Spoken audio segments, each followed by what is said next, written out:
నమస్తే అండి. నమస్కారం సిద్ధార్థ, ఎలా ఉన్నావు? నన్ను మర్చిపోలేదన్నమాట. నువ్వు సహాయం చేసింది మా అమ్మాయికి ఎలా మర్చిపోగలను? రా కూర్చుని మాట్లాడుకుందాం. మీరేదో పని మీద బయటకు వెళ్తున్నట్టున్నారు. పర్వాలేదు, నేను మళ్ళీ వస్తాను. అంత అర్జెంట్ ఏం లేదు, రా.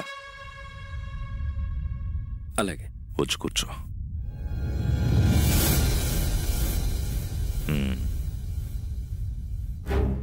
రవి, సిద్ధార్థ కాఫీ పంపించు. అలాగే అన్నయ్య.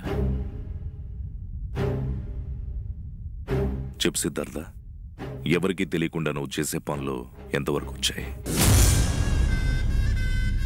అదే, ఎవరికీ తెలియకుండా నువ్వు చాలా మందికి సహాయం చేస్తుంటావు కదా, ఎక్కడి వరకు వచ్చాయి?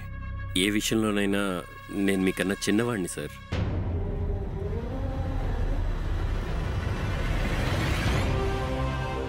నన్ను ప్రేమిస్తున్న విషయం నాన్నకి చెప్పి పెళ్లి చేసుకుంటానని అడగడానికి వచ్చాడేమో.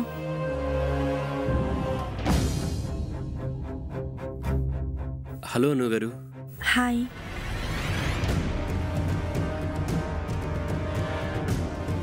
తీసుకో సిద్ధార్థ. థ్యాంక్స్ అండి.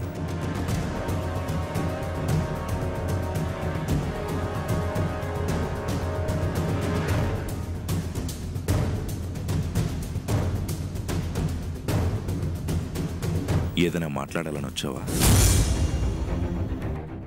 అవునండి, ఒక ముఖ్యమైన విషయం మాట్లాడదామని వచ్చాను. చెప్పు. నేను మంచి పనులు చేస్తే నాకు కూడా మంచి జరుగుతుంది అనుకున్నాను, కానీ శత్రువులు కూడా తయారవుతారని అనుకోలేదు. ఏంటి సిద్ధార్థ, ఏమైంది? నీలాంటి మంచివాడికి శత్రువులు ఉండడం ఏంటి? అదే తెలియదు సార్. నాకంటూ నా అని చెప్పుకునే వాళ్ళు ఎవరు లేరు. నేను ఎవరికి హాని కూడా తలపెట్టలేదు. అయినా కొంతమంది దృష్టి నా మీదే ఉంది. అవకాశం దొరికితే నన్ను దెబ్బతీయాలని చూస్తున్నారు. అందుకే మీ సహాయం కోరి మీ దగ్గరికి వచ్చాను. మీరే నన్ను కాపాడాలి.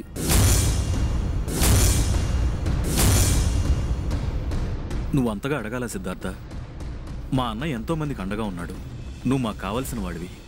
నీకే కష్టం వచ్చినా, ఏ సమస్య వచ్చినా మా అన్నయ్య పరిష్కరిస్తాడు. చెప్పు సిద్ధార్థ. సిద్ధార్థ, నువ్వు ఈ వాసుదేవుని సహాయం అడగడానికి వచ్చావంటేనే నీ సమస్య ఆటోమేటిక్గా మాయమైపోయినట్లే.